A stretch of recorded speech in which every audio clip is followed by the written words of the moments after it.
Okay, so ngayon naman, i-discuss naman natin or mag-focus naman tayo sa compound interest. Again, pagdating sa compound interest, yung tubo ay tumutubo ulit. Okay, kaya nga mas malaki yung tinutubo kapag compound interest. Okay, kung iko-kumpara sa simple interest. Okay. So to solve for the compound amount, so this is our formula to solve for the compound amount. A is equal to P multiplied by 1 plus I raised to N.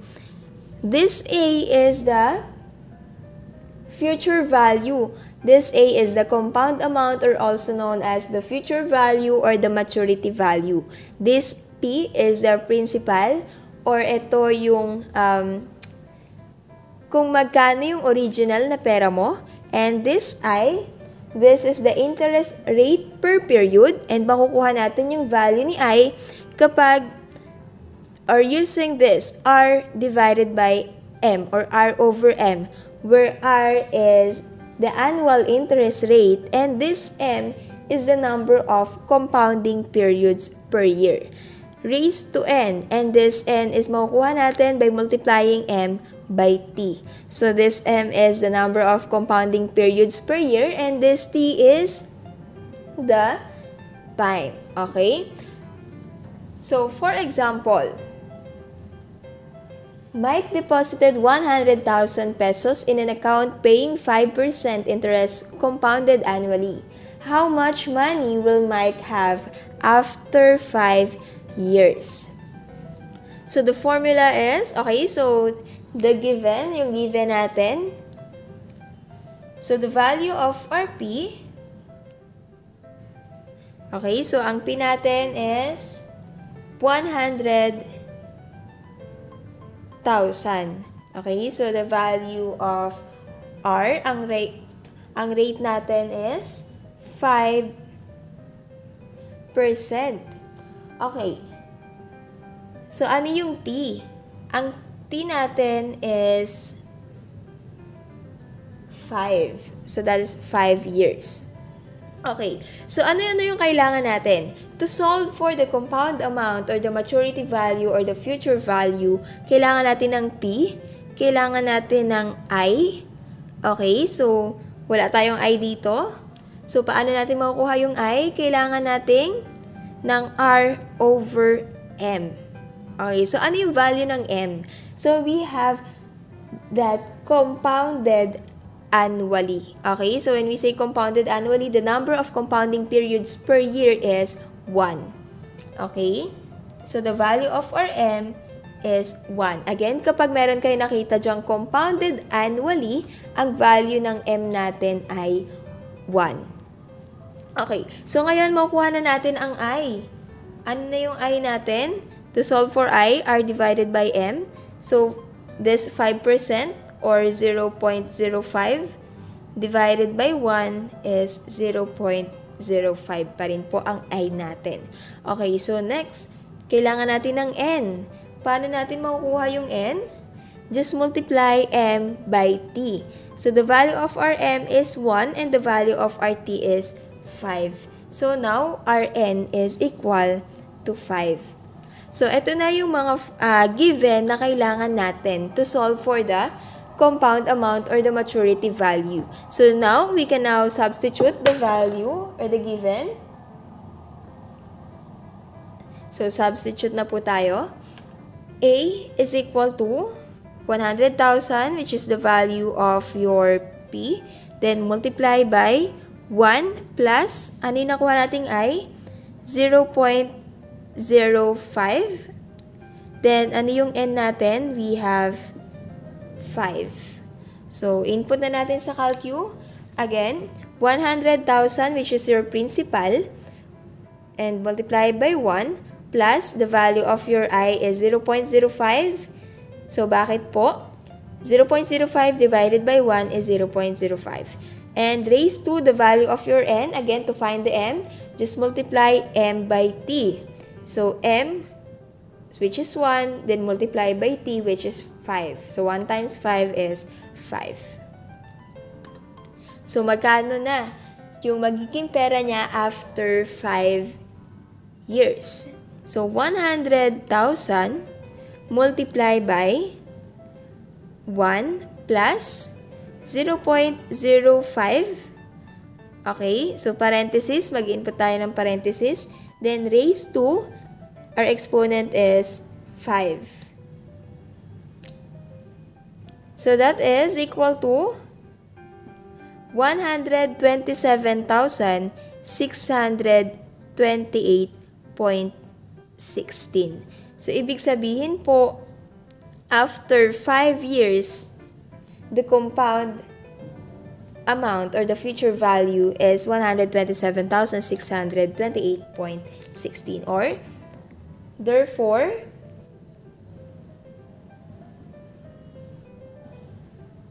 Mike will have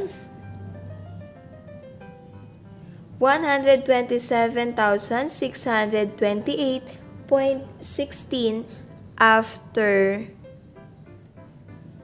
5 years.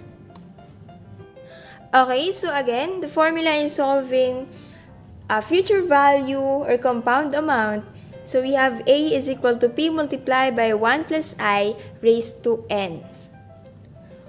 So sabi natin, makukuha natin yung value ni I. Paano natin makukuha yung value ni I? So that is R over M. And this N is makukuha natin by multiplying M by T. So, pwede na naman natin siya idiretso sa formula. So, P multiplied by 1 plus, sa halip na I ang ilalagay ko, ang gagamitin na lang natin is R over M. Okay? Then, raised to, sa halip na N, ang gagamitin ko na lang is M T. Okay? So, for example,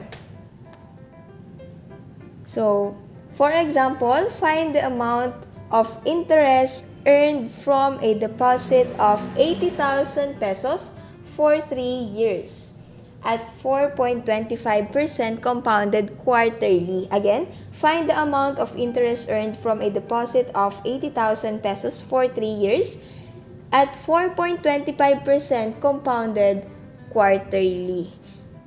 So, ano-ano ba yung given natin? So, ano yung P? The value of our P.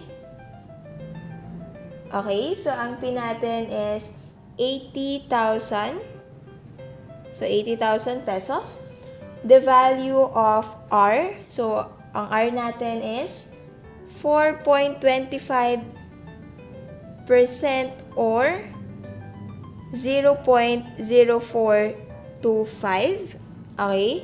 So, ang T natin is 3 years and compounded quarterly. Okay. So, kapag po meron tayong compounded annually, ang value ni M is 1. Kapag meron tayong compounded semi-annually, ang value ni M is 2. Kapag meron tayong compounded quarterly, ang value ni M or the number of compounding period is 4.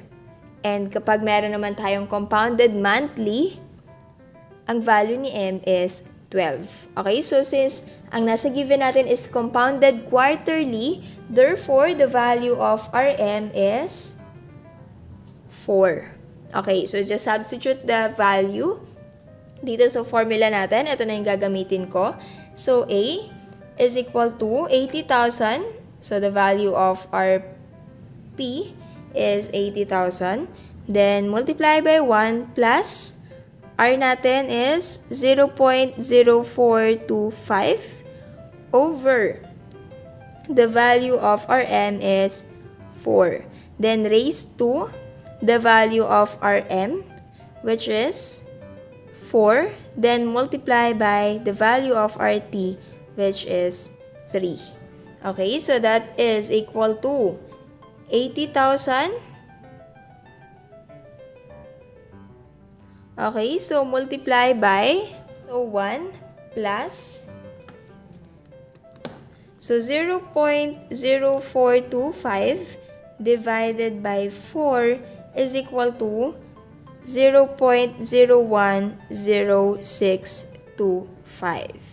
Then raised to 4 times 3 is 12. Okay, so that is equal to 80,000 multiplied by 1 plus 0.010625 is 1.010625 raised to 12. Okay, so input na lang natin sa calcu, 80,000 multiplied by, parenthesis, 1.010625 raised to, ang exponent natin is 12. So that is equal to 90,817.68641. So round off into 2 decimal places, 68. And yung kasunod is 6. So it will be 69. Okay? So ngayon, ang value ni A natin is 90,817.69. Pero ang hinahanap sa atin is the interest. Okay? So paano ba natin kukunin yung value ni I? Ang meron tayo is the compound amount. So, to solve for the interest, makukuha natin yung interest kapag ibinawas natin yung principal dito sa compound amount. Okay? So, to solve for I, compound amount minus P, or the principal. Okay, so that is 90,000 pesos, 90,817.69 minus 80,000 pesos, and the answer is, so 90,817.69 minus 80,000 is 10,817.69 pesos.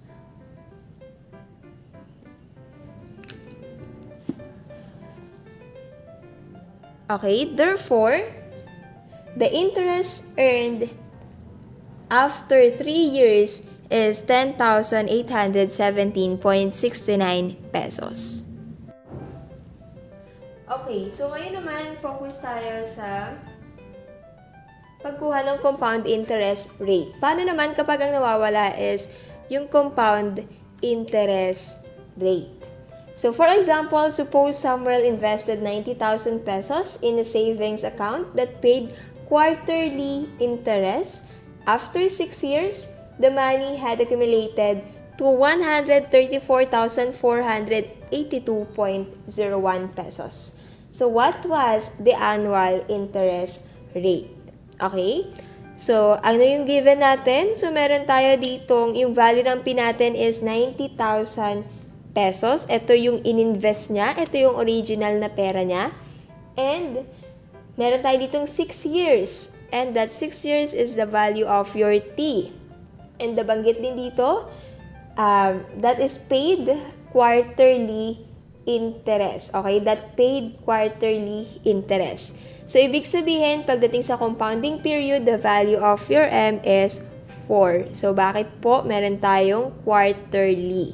Okay? So, next, meron din tayong 134,482.01, and that is your future value or your maturity value or the compound amount. So, these are the given. Ito yung mga given natin. So, ito na yung isa-substitute natin dito sa formula.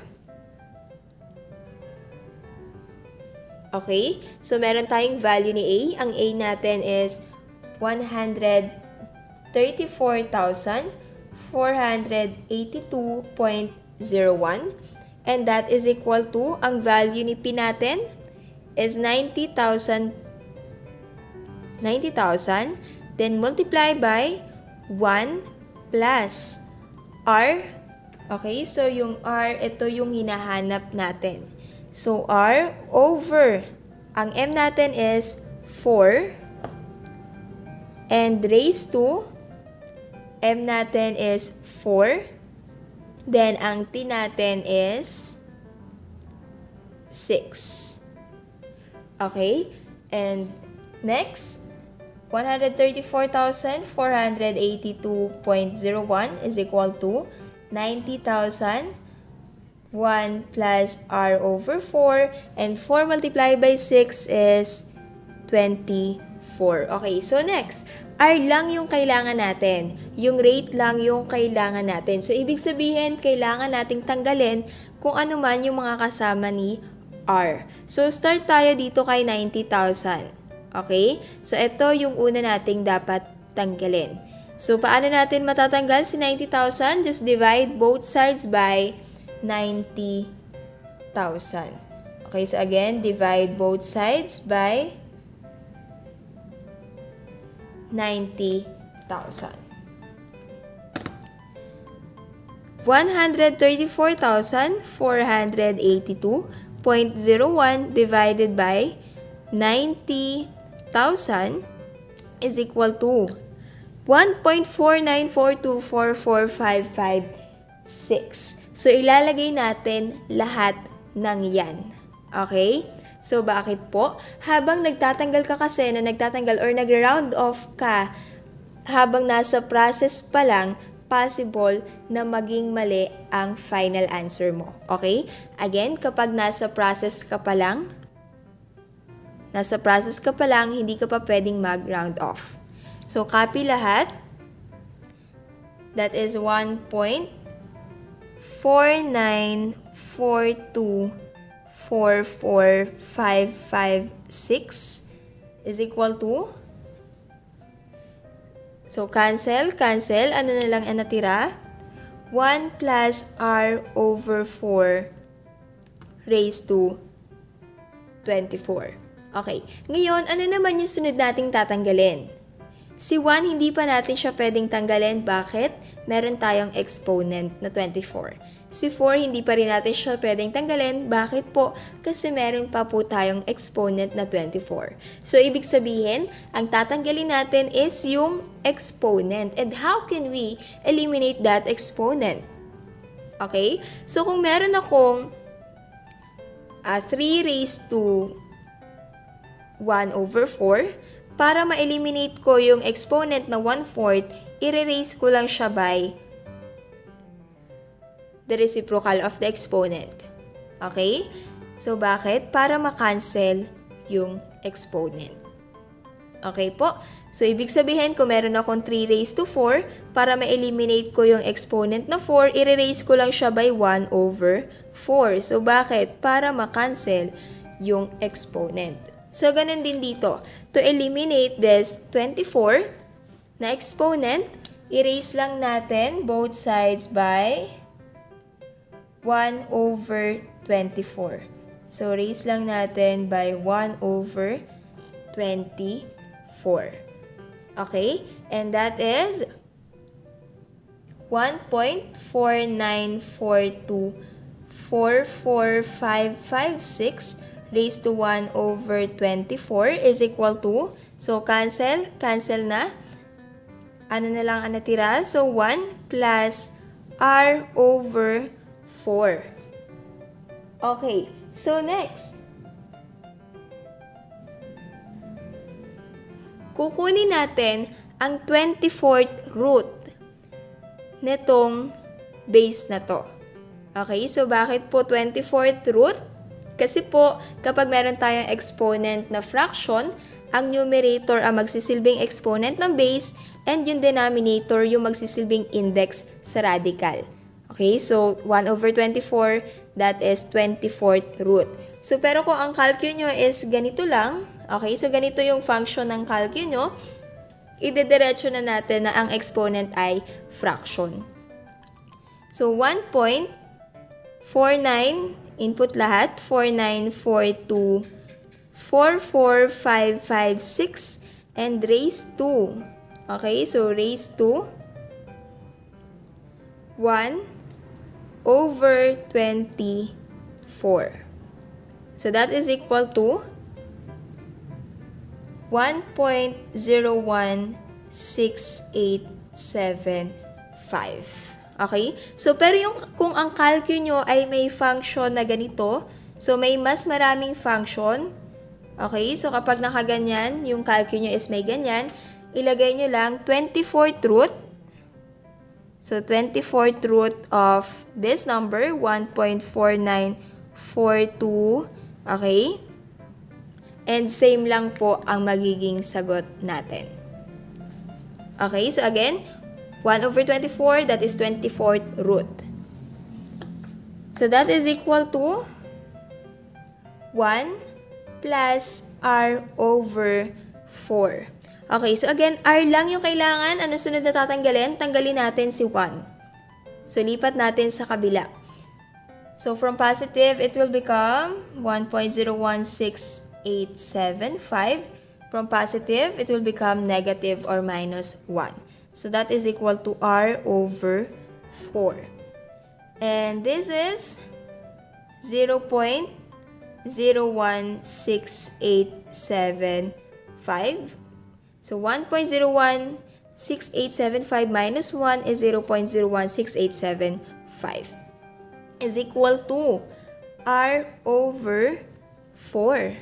Okay? So, r over 4. So, ngayon, ano na yung value ni r natin?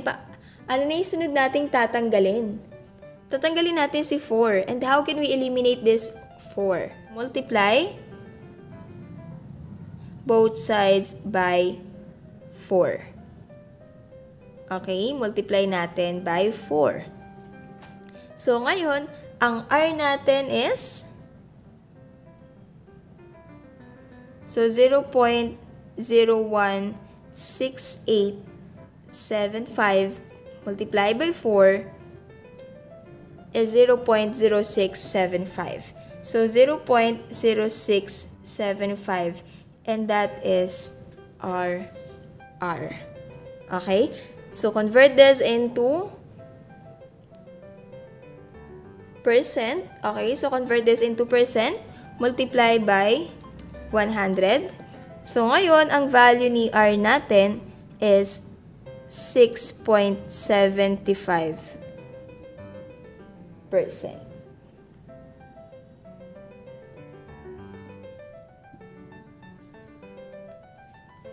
Okay, so ngayon naman, paano kapag ang hinahanap natin is the compounding time?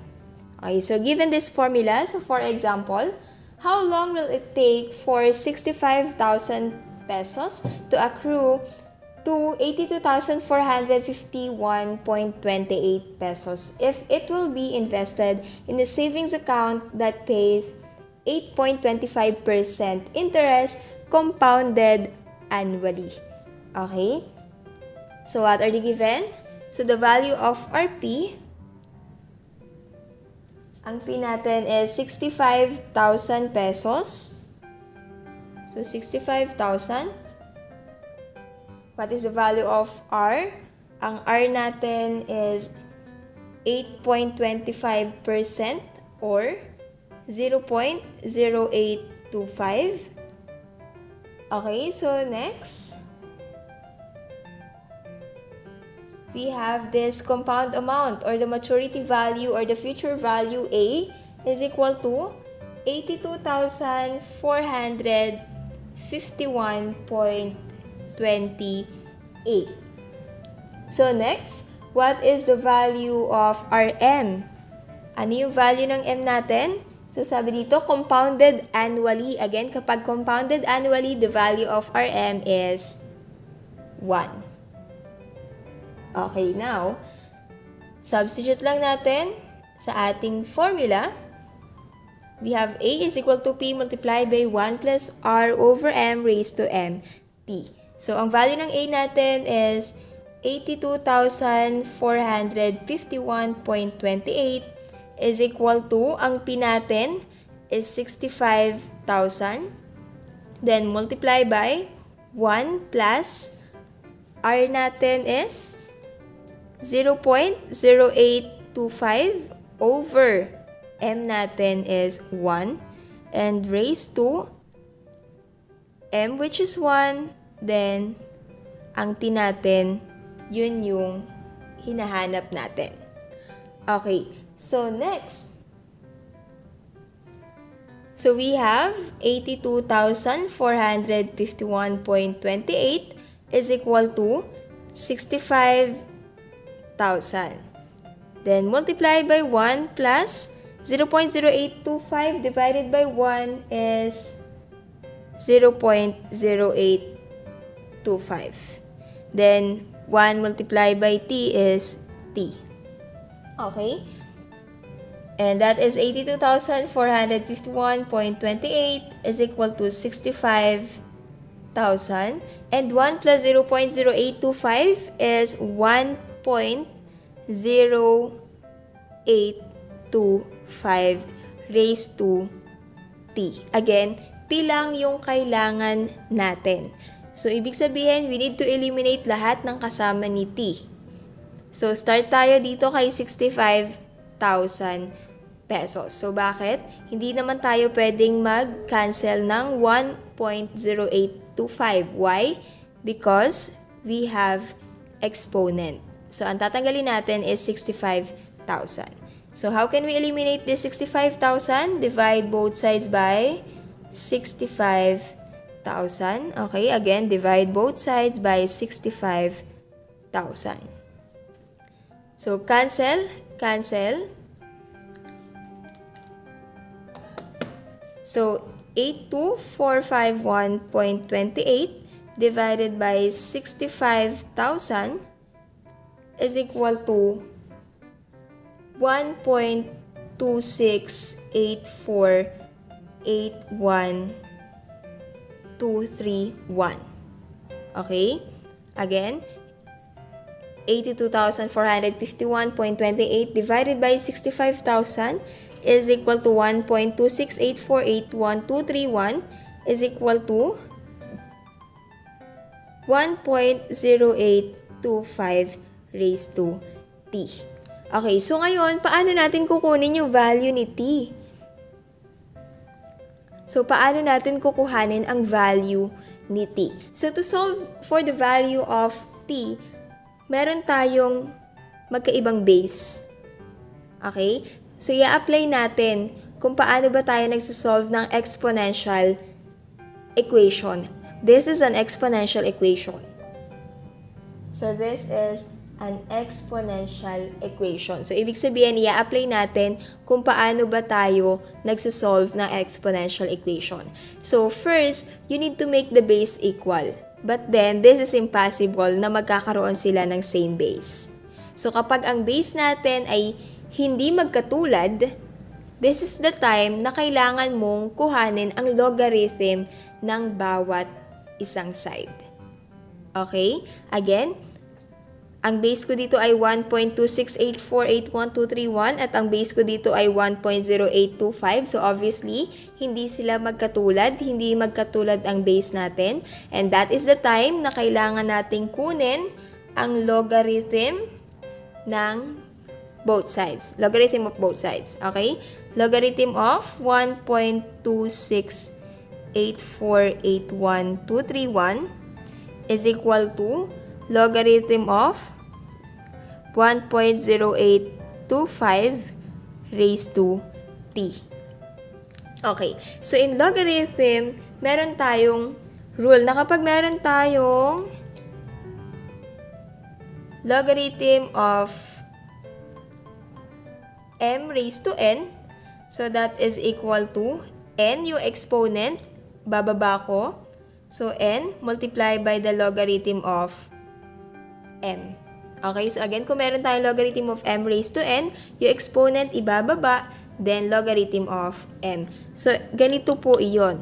So, logarithm of 1.0825 raised to t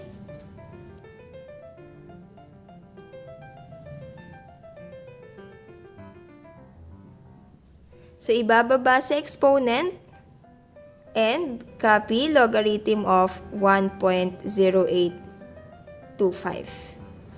Okay. So, next. Kailangan ko lang yung value ni t. So, ibig sabihin, you need to divide both sides by, kailangan natin tanggalin is si logarithm of 1.0825. 0.0825. So, divide both sides by logarithm of 1.0825. So, 1.0825. Okay?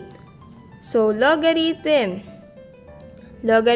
of 1.268481231 divided by the logarithm of 1.0825 is equal to 3.00000096. Okay? So, the value of RT, so cancel. So, what is the value of RT? So, the value of RT now is equal to 3.000096 or 3 years. Okay. So again, the value of RT is 3 years. And the value of Rn is also 3 years. So why? We have to find the value of n, just multiply m by t, and 1 multiplied by 3 is 3. So that is 3 years.